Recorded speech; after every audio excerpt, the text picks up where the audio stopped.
Hello, everyone. Welcome to the Social Justice Forums. I am Daren Jaime. And if you're asking the question, what exactly is our show about? Well, we take a look at the inequities that a lot of people face. We promote civic engagement. We have some great guests, and we get some great understanding about the issues that matter the most. It's coming up today. We'll talk a little bit about the issue of police violence, and we'll go a little bit more in depth. That and more here on the Social Justice Forums that starts right now.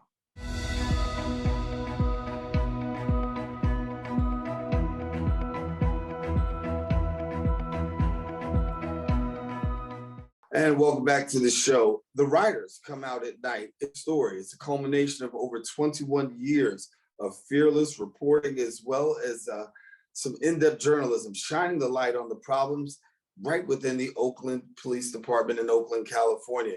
A history of violence, secrecy, brutality, and more. Joining us now to share a little bit more, we've got the co-author of The Writers Come Out at Night. We've got Winston with us. And Ali, glad to have you with us, and thank you for taking the time. Thank you so much for having me on. It's an honor.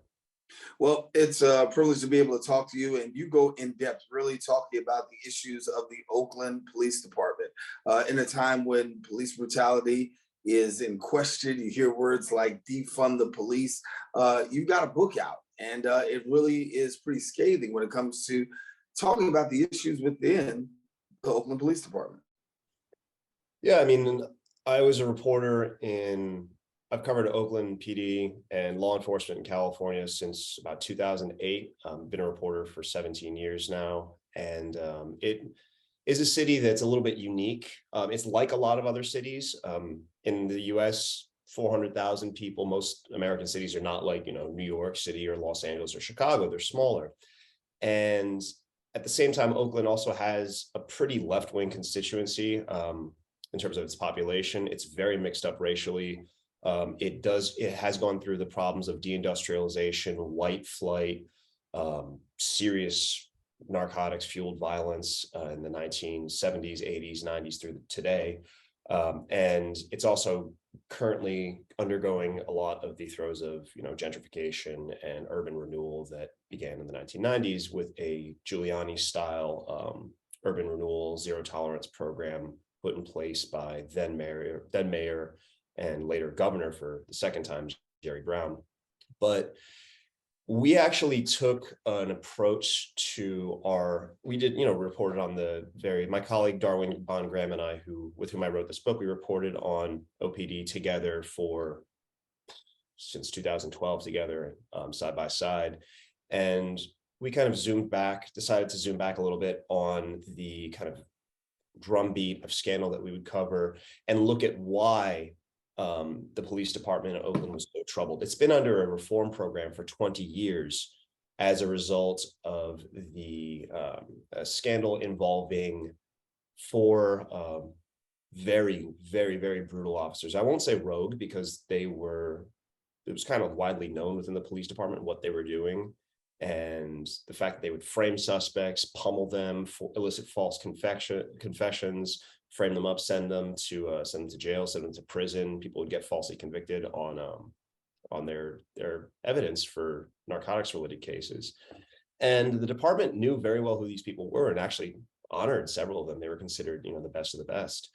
And when this scandal came out in 2000, it came out because a young officer named Keith Batt, who's assigned to field training with these cops in West Oakland, which at the time was predominantly African-American. It's a little bit less so now, more mixed up, but historically that has been the corner of the city where the African-American population gravitated to, especially during and after the Second World War. That's when the Black population in Oakland really mushroomed. At one point in the 1980s, it was about 50% African-American. It's about 25% Black now. But when Keith Batt saw, he witnessed some of these horrific things in just 2 weeks on the job with these cops, he had enough and blew the whistle, went to internal affairs, turned them in. And as a result of, his actions and some civil lawsuits that followed, the police department was placed under a consent decree in 2003. We're hitting the 20th year of that this month. And OPD has not gotten out from under it yet. There's been a lot of backsliding, a lot of resistance. some progress, but by and large, it's right now, OPD's consent decree, their reform program is the longest running police reform effort in the country, in the United So States history. yeah, and so when I take a look at this and I see the fact that Oakland has had this long systemic history of violence, of corruption, of all these things that you have, brutality, false convictions. Now we're at the place of 20. And some have argued that not much has changed. You talked about the consent decree. Can you give me a little insight into the community and the pulse within the community now and then? Well, I should say, let me start then and now. Sure. Well, as your listeners may or may not know, Oakland is the birthplace of the Black Panther Party. It really changed in the 1960s, 70s, and 80s from a city that was pretty much a relatively conservative, Republican-dominated majority white city into a very mixed up, progressive place where by the 1980s, I think there was a rough breakdown of like 40% African American, 30% white, 20% Latino, remainder Asian and Native American. At this point now it's about 30-30-30 and 30-30-30-20 or 10. And it really is the sort of place where progressive politics came into the fore. The Black Panther Party were founded on the principle of community control of the police. Huey Newton and Bobby Seale were reacting to the brutality and the oppression of the Oakland Police Department of the African American community in the 1960s when they formed the Panthers. And then the movement spread throughout the country, and that's a whole nother history. But that sense of trying to get some sort of community control over law enforcement and getting to grips with the ways in which the American police system, and particularly in Oakland, it was very apparent, had developed as a measure of control of population. They developed to protect property and to control, restive social groups prior to the African American arrival in Oakland. And we trace this out in our book because we go back to 1850 something, the founding of the city. The police department were very focused in on keeping in line first the Chinese, who were the majority non-white group in the city, and they were a big part of the city's labor force, and left-wing radicals, because Oakland was an industrial city. It still is a pretty blue-collar place. And, there was a lot of labor unrest. There were huge raids on communists and anarchists and labor militants in the 1910s, 1920s. That continued all the way through the 1950s, when the local powers that be started to conflate African-American, advocacy for civil rights and equal treatment under the law with communism. And, that sense of pushing back against, the powers that be and trying to get some sort of community control over law enforcement and accountability for police really tracks ahead of the rest of the United States in a way. The first attempt at getting independent civilian oversight of police in Oakland, I believe, dates from 1980. A young man named Melvin Black was killed by the cops in a case where, they believed he had a gun. They believed he was an armed suspect. Nothing of the sort. They fired on him. And his murder actually triggered weeks of protest and huge calls for a independent police review board, which, sooner or later the city got. But again, that wave of advocacy, if you look at it in the national picture, tracks ahead of the rest of the country. So for yourself, talk to me about where we are today. The book is out. You got some traction coming in terms of the public knows all about what happened in Oakland. What's been the reception to the book, given the fact that this is coming out and now you've got people who are seeing, and some people are actually seeing, you hear this more in depth firsthand than you heard about it, but now you're actually going to be able to read about it. Well, The Riders it's a very interesting story. So the actual deeper history of Oakland, it's been put together in bits and pieces, but no one's ever looked at the city through the lens of law enforcement. What we tried to do is a little bit what Mike Davis did, really recently deceased, brilliant sociologist who wrote very, very, very comprehensively about Southern California. He wrote a book in 1990 called City of Courts, about Los Angeles. And it really talked about the design of Los Angeles as a city and a society around control and suppression of population. And he did a lot of that work through the lens of the LAPD, which, you know, if there Oakland, the Oakland Police Department is like a Northern California corollary to the LAPD, which was very, very, very repressive, still is in a lot of ways towards the city's population, and also went through its own consent decree. So we tried to examine how the formation of the city really was, you know, we tried to examine the history of the city through the central institution of Oakland, which is the police department. And in that process, we really tracked a lot of developments that were kind of lost to history, or not really in the public's eye as much as, say, the story of the Black Panther Party or the saga of Felix Mitchell, who is a very colorful drug baron in the 1980s. And, you know, he has served, you know, allegedly served as the inspiration for Nino Carter, and several other figures in pop culture history. But also the central scandal here that got OPD into the consent decree, that story has never really been pulled together and told in a comprehensive way. And it's, you know, at this point within the police department, it's looked at as kind of, oh, well, those cops walked. They had 2 hung juries at 2 consecutive trials. One of them is still a fugitive in Mexico. He's down there to this day, presumably.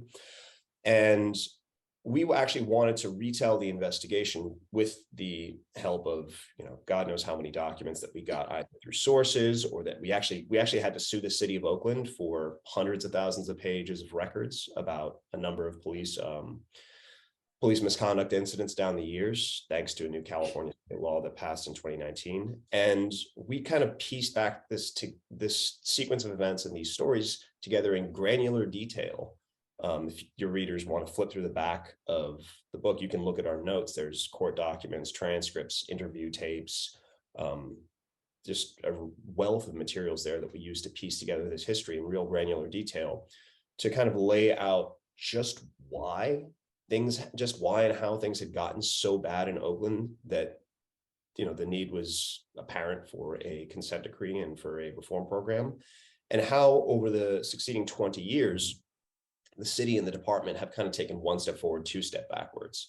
And there's a string of events that we try and trends that we track through time, ranging from brutality towards protesters, really bad police involved shootings, police shootings of suspects, armed, unarmed, so forth, that lead to loss of life, not only of civilians, but also of police officers. In one case, there's a really tragic incident in 2009 involving a guy named Lavelle Mixon. Oscar Grant's story is in here as well, the young man who was murdered by a transit officer, not an Oakland officer, on New Year's Day in 2009. But his death and the succeeding protests around it, the trial of the cop that killed him as well, they really kind of coalesced a lot of the disparate energy in the city to a central movement, the Justice for Oscar Grant movement that, you know, was fictionalized very well so, but it was created into the Fruitvale Station film with Michael B. Jordan. Ryan Coogler directed it.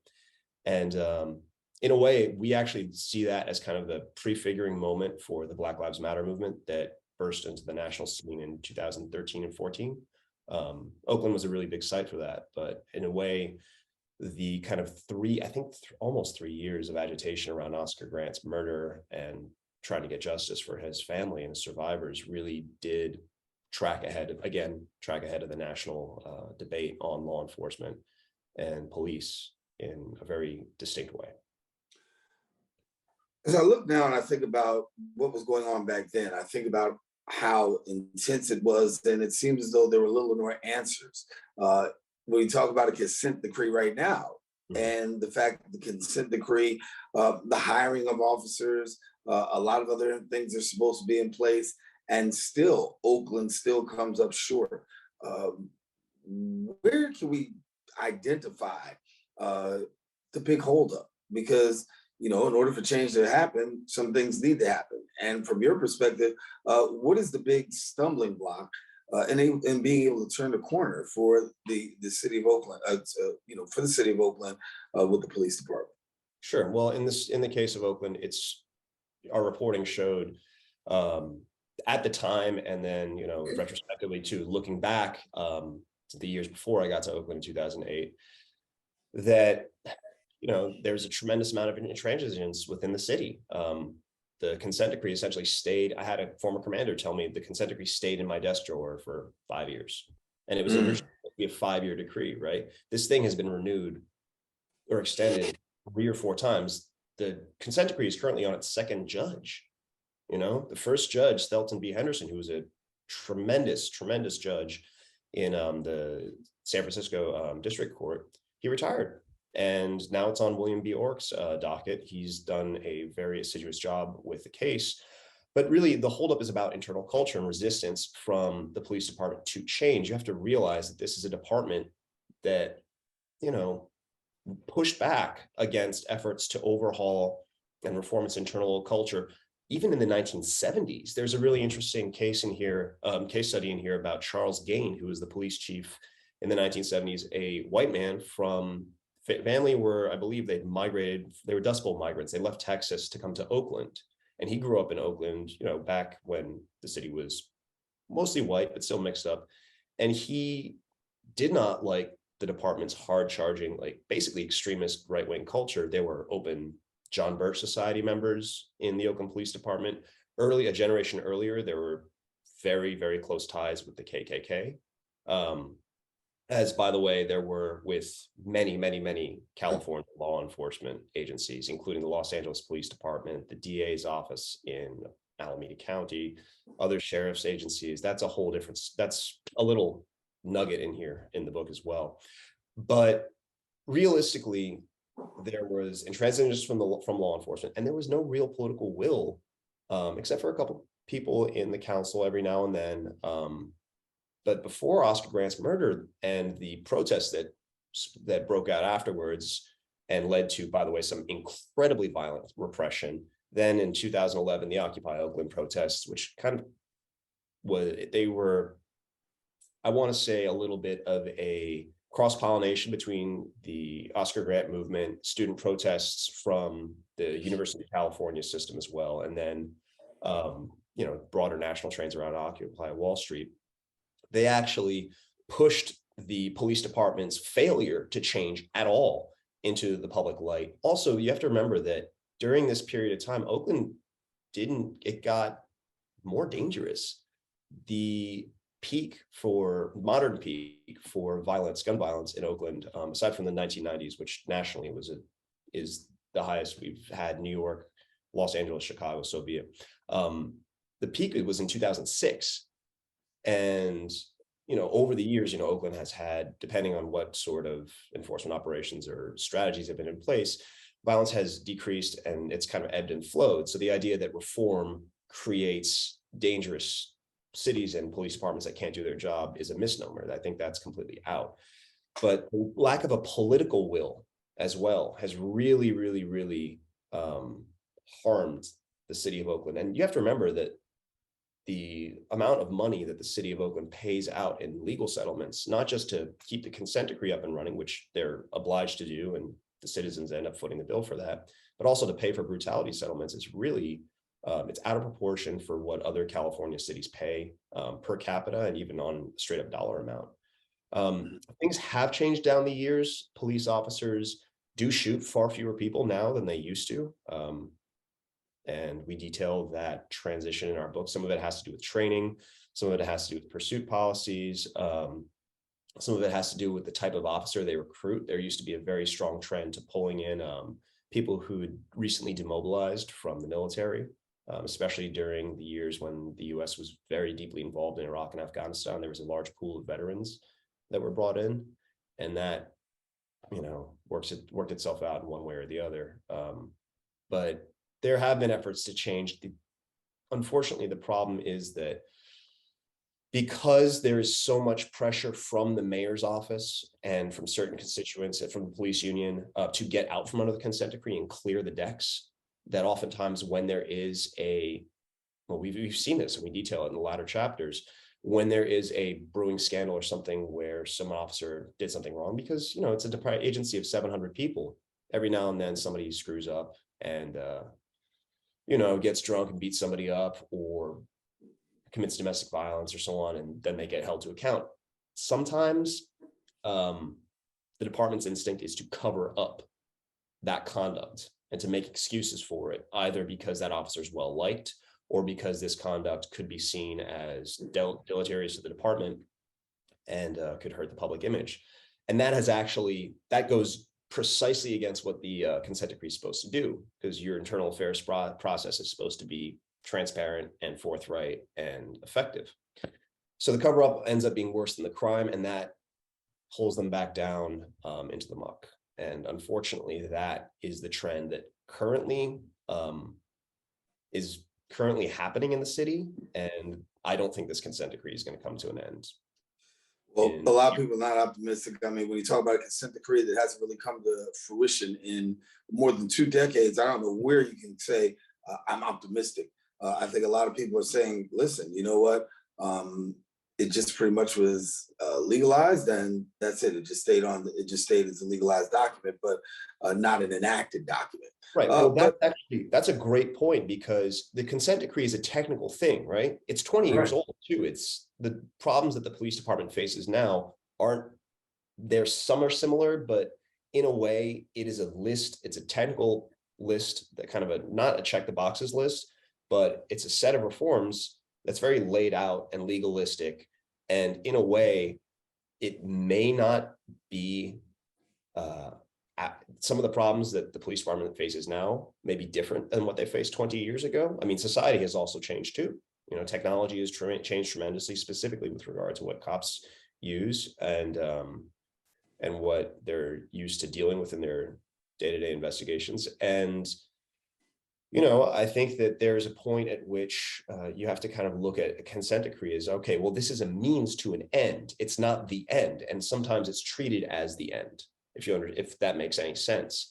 And I do believe that the deeper change that needs to come about concerns how the police department is run. I mean, look, Oakland has changed. There is a police commission recently created that does oversee the department now. Previous to that, it was an agency run directly by the city administrator and the mayor, which were, mayors elected, but the city administrators appointed, and there wasn't much insight into it. So the community involvement is really important in terms of making certain that there's some sort of change that happens. And I think that in Oakland, you really have seen this sustained engagement down the years that really is remarkable, and I think has led to a lot of the changes for the better, and hasn't really taken the pressure off the agency to change. And I don't think that there's anybody who believes that the situation in that city is ideal. It still sees far too much gun violence. That still sees a very high rate of violent crime. Homelessness now is a massive problem that ties in with a shortage of housing. It's tremendously problematic and really sad. But the community's involvement in these issues it's remarkable, and I think something to be noted and applauded. So for your book, I know that you're excited that it's out, having an opportunity to do some real intense journalism, and not just journalism, but bring to light what's going on in Oakland and some takeaways. Give us, first of all, what you hope that people will take away from the book before we close, and where they can get it. Certainly. Well, this is what it looks like for anybody who hasn't seen it on your bookshelves. You can find this hopefully at your nearest bookstore, or you can go online. You can go to bookshop.org, IndieBound. If you have to, Amazon. I really don't like that company, but that's me. And what we really hope that people take away from it, first off, we hope it's a good read. We tried not to write this as a policy brief or as a dry academic text, but really as a story of a city. And we wanted to make, for us, Oakland was our main character, right? We wanted to make that community, first of all, we wanted to write a history of the city that is respectful to the place that we wrote about, to the institutions and the people that we wrote about, and also the remarkable things that we've seen down the years. And I hope that readers from across the country get a sense of the place. I think it's a really fascinating, wonderful city that I had a tremendous privilege to report on for so long. And I also hope that they can see the parallels between Oakland and their own cities. We try to kind of pull back where the narrative permits and zoom out to other places, other municipalities that have had their own struggles with police reform and community control over law enforcement. Los Angeles, Chicago, New York, obviously, New Orleans, Washington, D.C. But, there are broader questions here. There are broader strains that run through this book about how law enforcement was developed in the country. So California law enforcement is a little bit different. West Coast law enforcement is a little bit different than departments back east. They were developed later. They were not developed off the slave patrol model. They were kind of developed out of a model of like social repression and control of restive populations. I mean, it was such an central institution to the city that OPD's inmates from the city jail were used to kind of lay out the downtown grid in the 19th century. Like they essentially built part of the city.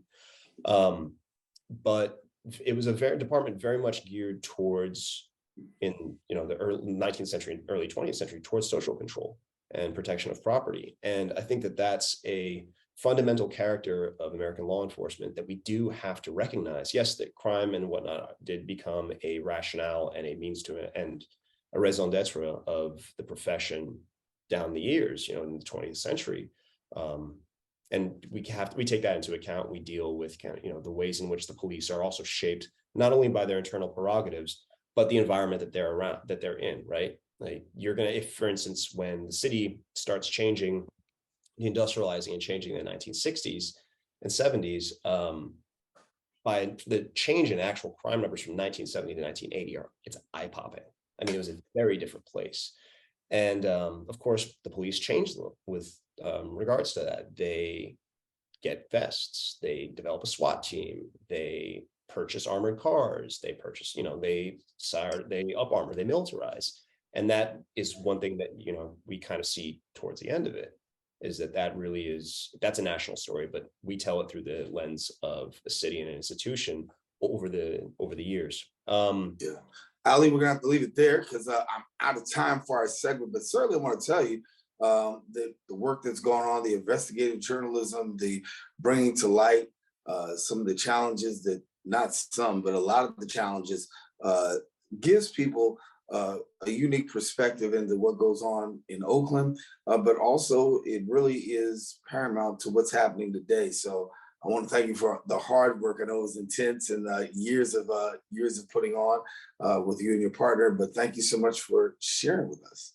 Thank you so much for having me on. It was a pleasure.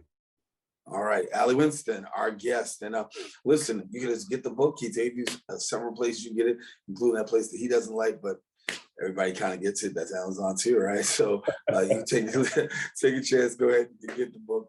That way you can at least be able to see and read some very impactful history for where we are today. Taking a quick break. We'll be back with more here on the Social Justice Forum. Every day, thousands of kids start vaping.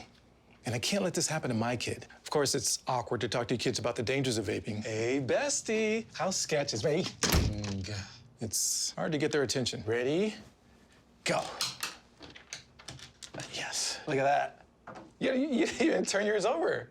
So if you want to talk to your kids about the dangers of vaping, you have to get it trending. Right, Backpack Kid? Let's do it. First, invite your kid to do the vape talk. Let's try this. All right. Why is he here? Yeah, I gotta get it trending, honey. Come on. To the left. To the right. Let's go.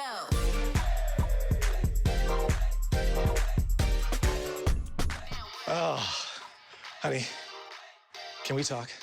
Yeah, what's up? I see a lot of your friends vaping. Visit talkaboutVaping.org for tips on when and how to have the vape talk.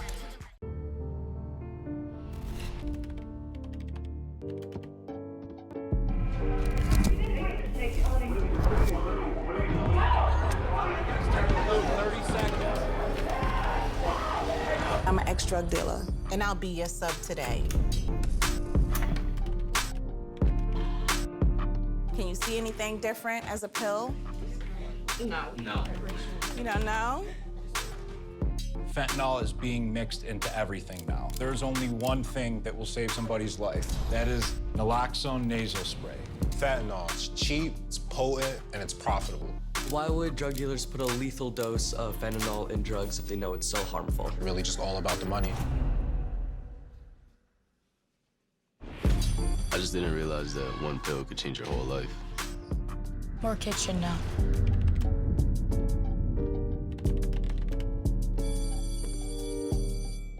Even though we didn't grow up together, he's my favorite brother.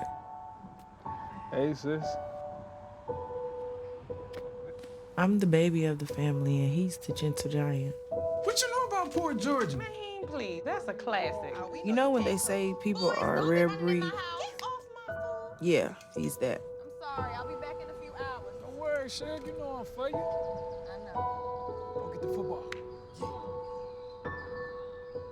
That was my favorite memory. He was always for ya. This is a true story of me, Bridget Floyd, and this guy, George Perry Floyd Jr., my big brother.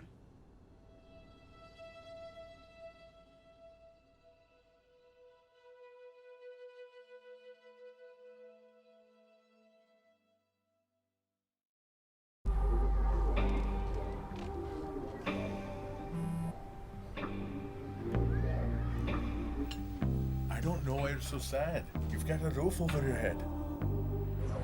Bro, you gotta stop with that depression stuff. That's a white people thing. Escúchame, en esta casa los hombres no lloran.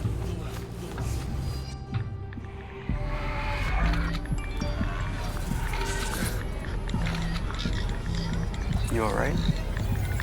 It just feels like it's coming from everywhere. Do you want to talk about it? Thanks for hearing me out, bro. Appreciate it. You can talk to me if you're feeling sad. Whenever you need to talk, I'm here, okay?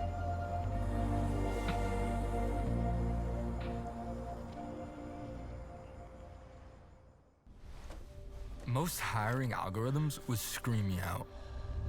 Some bosses couldn't see me as a leader. I've run this place for 20 years, but I still need to prove that I'm more than what you see on paper.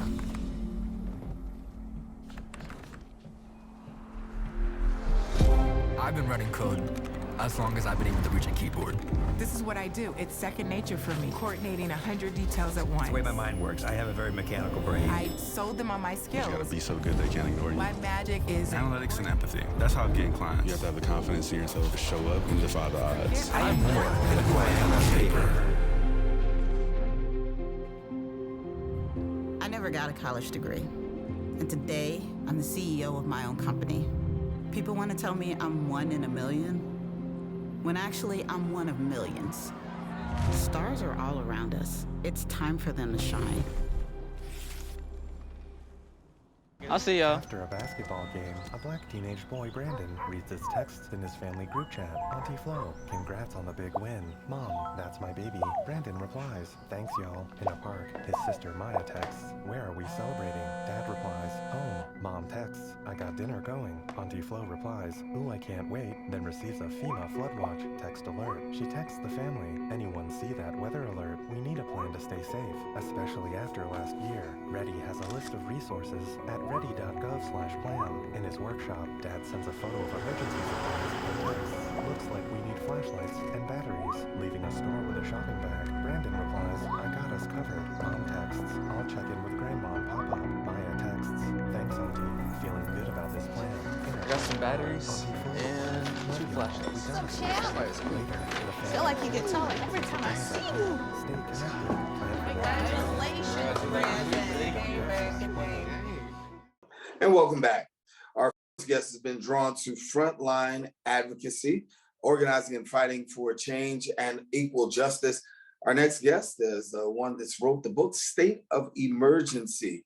Her demand for change shares the keys to effective and key activism for those long committed in the defense of Black lives. We got a chance to sit down with author and activist and co-founder of Until Freedom, author Tamika Mallory.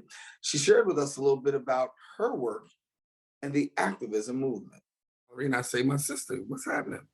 Absolutely, my brother. It's so good to see you, Daren. I'm happy to be back with you. It's been a while since I've been on. And I'm just so proud of how you kept this going and really have been such a critical voice as it relates to social justice, not just in the Bronx, but I see your clips moving around social media. So you're actually impacting people all over the country. Well, thank you. Trying to keep the fire burning as you. But it's about you today. So talk to me about where we are today, because honestly, when we think about what's happened, and I'll start off with, the Derek Chauvin case, we saw a guilty verdict. And as I've said in many circles, that was nothing more than a result of direct activism and activism that would not back down. Would you agree? Absolutely. I think it was a combination between activism and, of course, a video that was so gruesome that even those who may have wanted to side with law enforcement knew that they could not. And I know that it's important for us to say that we cannot be video activists. We can't be a video movement where you have to see someone being murdered in the way that George Floyd was murdered in order for there to be real outrage, if you will.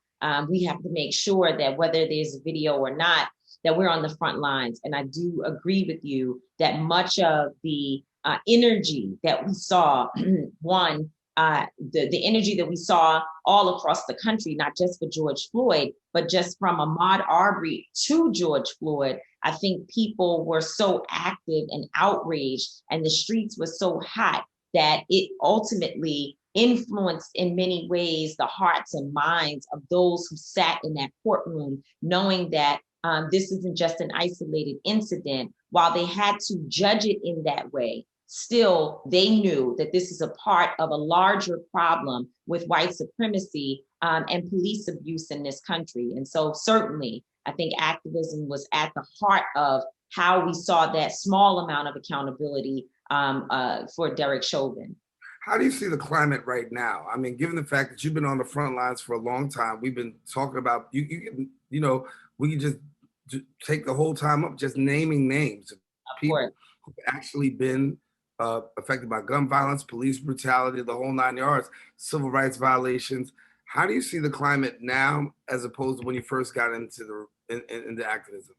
I think there are many more people who are at the table that weren't there years ago. In many ways, the movement was sort of a conversation that a lot of people did not want to get into, and even Black folks. I think you know what I'm talking about when I say that there was some of us we were the only voices out there. Some of our leaders were out there really pushing as hard as possible and not necessarily getting the support that they need.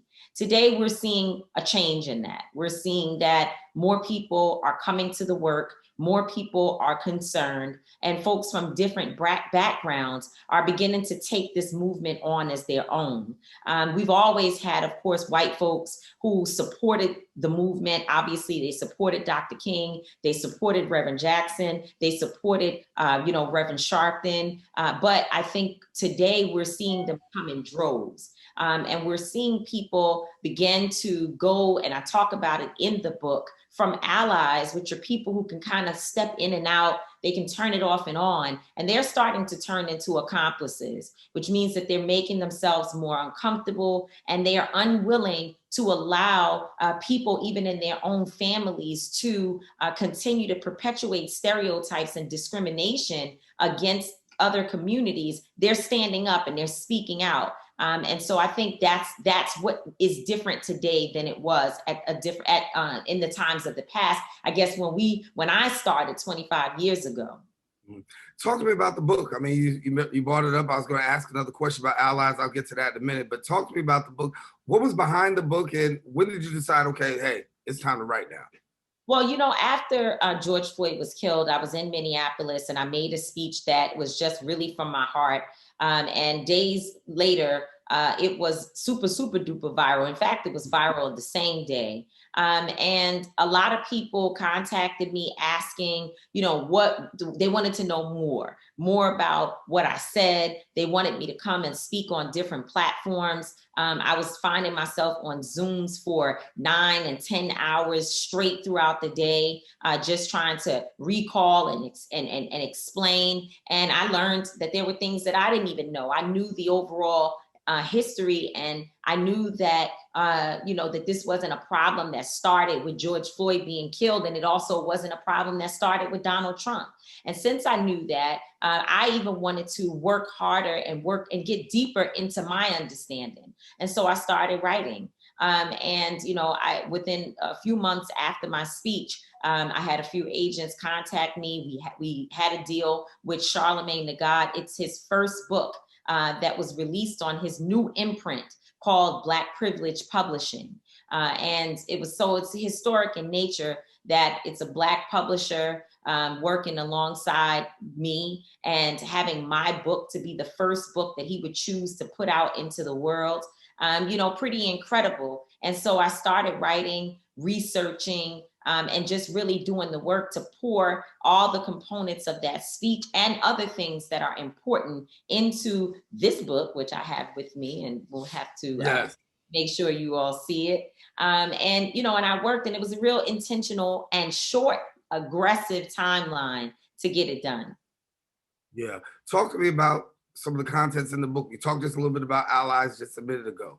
Yeah. It seems as that, and I think about the work, and I think about, how long we've been in the work in the trenches, but it seems as though now there's the most in terms of allies support that we've ever seen. People publicly now supporting. Maybe it's because everybody was home during COVID. Sure. And you can't deny it. But the fact of the matter is, what we are seeing are more and more allies of white and people who are not of color come along. What's that like for you? And what's the message they still need to send? So, as I said, it's a good thing that people are getting involved. It's a great thing that folks are investing their money, their time, their resources in these movements. And it's needed, obviously. It's very important that grassroots organizers have the support of a diverse and wide range of folks. And so that's an important piece, but there's still so much work to be done. You know that. And my book, when you talk about what is in it, of course, the comparison between allies and accomplices is there. I talk about the model of centralized leadership, which is what we are used to traditionally in the movement, and Ella Baker's model of decentralized leadership and how we should be somewhere in the middle. I talk about people who need to be doing work on the inside before they go run to movements and try to lead outside. They have to actually work on their families, work on their own biases, work on some of the issues that they possess or that they are around every day. And that's hard work, but it's the most important work. And then, of course, my forward is a conversation between Cardi B and Dr. Angela Davis. There are many people, not many, but there have been some who were confused. Well, why would you put those two people together? Some folks didn't feel like Cardi B has the experience, if you will, or the authority to speak in a racial justice book.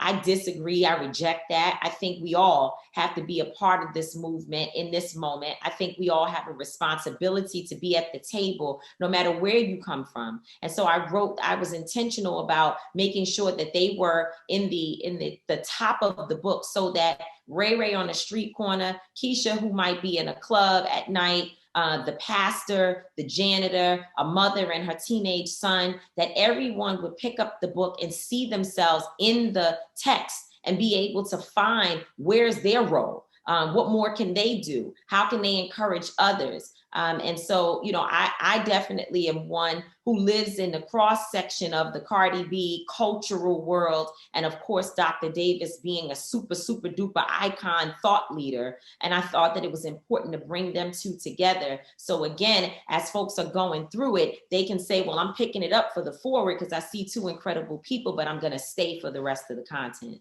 Right. You spent a lot of time with the Reverend Al Sharpton, Harry Belafonte. You talk, tremendously about the influence and the impact that they've had. How much have these people actually shaped and molded the person that you are today? Oh, so much. I mean, obviously Reverend Sharpton poured a great deal into me. My leadership today has a lot to do with his leadership and his acknowledgement, and sort of he acknowledged and also identified within me that I was a leader and that I had the ability to go out and to organize and to do the work. And so I learned much of my organizing skills from National Action Network. And I think, I can never thank him enough for what he did. And of course, once I was in the next phase of my life, as I started to recognize my own power, I sat at the feet of Harry Belafonte and learned so much about many of the things that he saw and what he understands to be some of the issues that we need to work on today interpersonally within movements, looking at strategies. We've had those conversations, and he also is such a powerful and just a sweet person who really does add so much value to the movement. I can see why he was so important to Dr. King. And so I have, been able to learn a lot from him. And then, of course, Dr. Hazel N. Dukes, the Dukes lady, Ma Dukes, she's incredible and has been a mentor to me. And there's so many others. I think about Marion Barry's wife, the late, great Marion Barry, mayor of Washington, D.C. And his wife, Cora Masters Barry, has been a consistent in my life. And has been with me through some really hard troubles. And so, there's a wide array of individuals that have helped to make up the Tamika Mallory that you all see today. And, certainly young people are a part of that, because from my son to all the other young people that I organize with, every day I'm being encouraged. Every day I'm learning about even how to be more courageous, and they push me to be bolder. And so there's a lot of seasoning in this sauce. It's not just me. And, of course, my faith leads me. So my pastor, W. Franklin Richardson, is one who spiritually grounds me. And I don't know where I would be if I didn't have all of those individuals and more. Of course, my family to help me to keep sane and also to see the world from different perspectives. Right. Talk to me about being uprooted, if you will. Talk about being grounded. Criticism, activism comes with criticism. Sure. And I think that probably looking at your career, you probably experienced the most criticism over the last few years that you've ever had in your whole journey. Talk to us about what the criticism has done for you and actually what it's done to you. Yeah, I mean, it depends on where it's coming from. There's some people, if a mom, has the wrong impression of me and my work and what I, what my intentions are, my integrity, that hurts, and I've tried to make sure that I check in with other moms that I've worked with. And, what I know is that the people who actually know me, people who have met me, people who have worked with me, they don't feel that I lack integrity or that I'm exploiting families. They know that they contacted me or that I got involved at a time that was very, very sensitive, and very detrimental to them. And in some way, shape, or form, I added value. I helped, and I haven't left their side. When I think about the Bronx, Cheyenne Norman, the mother of 4-year-old Christopher Lloyd Morgan Jr., shot on a playground in the summertime. And I helped to bury this young man and was also very involved in the anti-violence movement that is everlasting in New York City with Erica Ford and A.T. Mitchell. So there's a connection, of course, from the incident of a 4-year-old baby being killed all the way to the policy work and the community work that I've been engaged in and have been one of the leaders in terms of organizing. And I'm still with her. I just saw Cheyenne at a conference where Sabrina Fulton, Trayvon Martin's mother, holds an event where mothers come together together too many mothers, probably 200 of women who've lost their children in violent incidents, coming together to be in space for healing. And Cheyenne was there. I made sure that she got invited. So I never leave these individuals. I try to stay with them, and they stay with me. They encourage me. Nicole Bell, Sean Bell's wife, she encourages me. And there's so many, the names and the list unfortunately go on and on. And I'm not there to help everyone because I'm only one person. But when I have been, I know that I have added some value to their struggle. And there are other people that are just haters, and that's life. You're gonna have that. As we know, the song says, if you ain't got no haters, you ain't popping. So I have several, and sometimes they say things that are important. It's a good critique that I can take and use to tweak some of my, activities and the way in which I operate. But for the most part, I try to keep myself safe from those who are looking to tear me down, because when these families call, they don't want a broken person that's as broken as they are. They don't want someone who's insecure. They need someone who's strong and powerful. And I have to work with those who actually support me. And there are so many out there. There are many people with me, much more than those who are against me. Has the criticism ever got to a place where it actually broke you down to the place where you couldn't go and be of assistance to a family? No, not necessarily. No, that hasn't happened to me. I've continued to work through it all. I think the Women's March was an experience that broke me. It hurt a lot, what I went through. And I think I underestimated the unfortunate backlash, if you will, or the circumstances of being a Black woman in a space full of white women who had not done the work. They were just upset about Donald Trump, but they hadn't done any real work. They didn't really have a racial analysis, and they definitely didn't understand how harmful their behavioral patterns can be to Black women and to other women of color. So that was an instance when I was broken, and I experienced a lot. And I think it probably was trauma even before that. And I finally had a breakdown right after the Women's March. But no, I don't allow the criticism to stop me from doing my work. It doesn't mean that I won't take time off to clear my head. It doesn't mean that I won't look at a city or a place and say, well, if there's folks there that have said they don't want us to be involved, then, God bless you, and we keep moving. Because unfortunately, there's enough work that is happening across this country and enough outrage that we don't have to go into particular places and work with families that don't want us there. I've not had a family ever say, I don't want to work with you. That's not been my experience. And so, no, I don't allow it to stop me. In fact, I'm learning as I'm now 40, going towards 41 years old, to use it as fuel to keep pushing. Talk to me about police. We got a few minutes left. I want to talk about police. We've heard the conversation about defund the police. Some people say that's not the right terminology, but give us your take on how it should play out and police reform.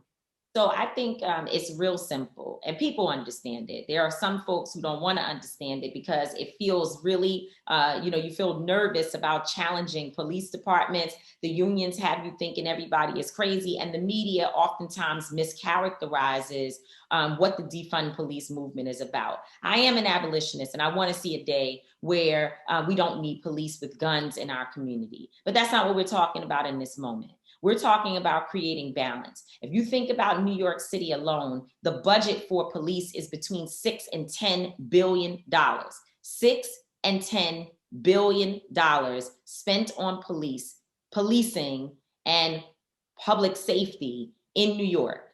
But if you just combine the budgets of the health department, education, housing, and some of the very important institutions that we as Black and brown people have to use, and where we find ourselves caught up. If you put those budgets together, the number combined does not equal the $6 to $10 billion that's being spent on policing.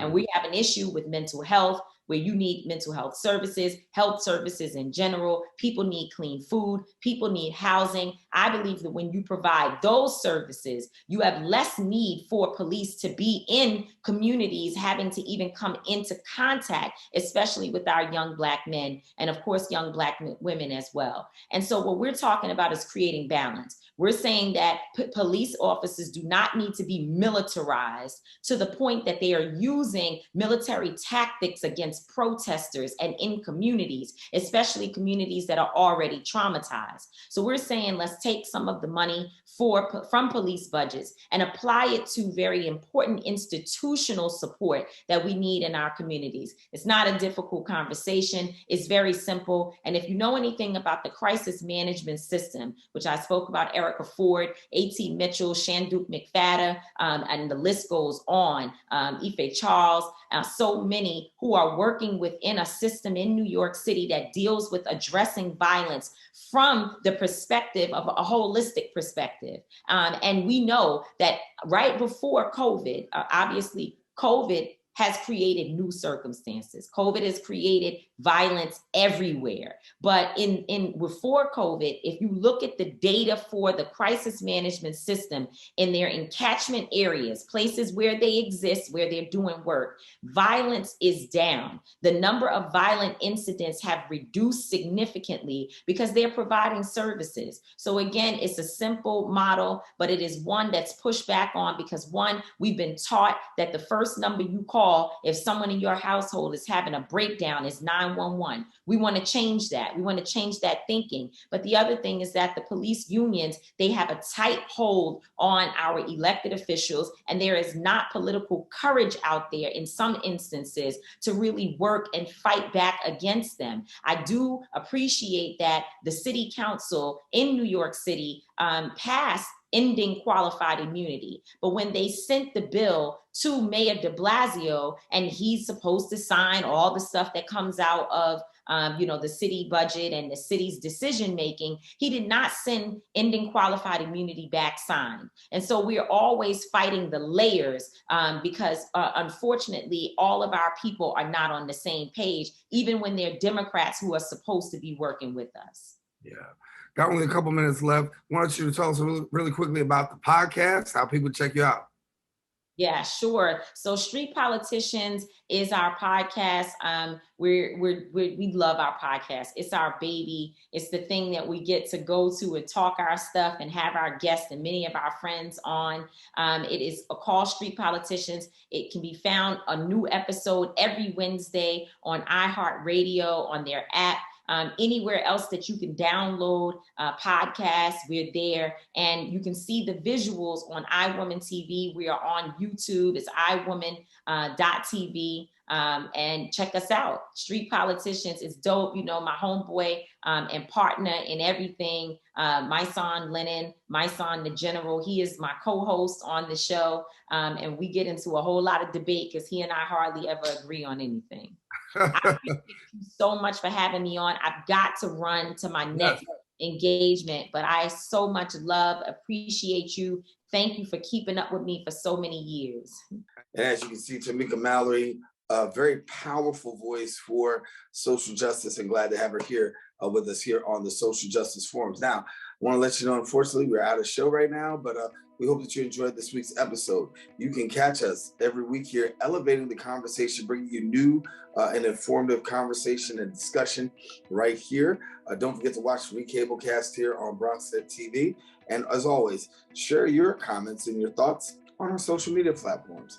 I'm Daren Jaime, saying take care. Until next time we meet right here, you've been watching the Social Justice Forums.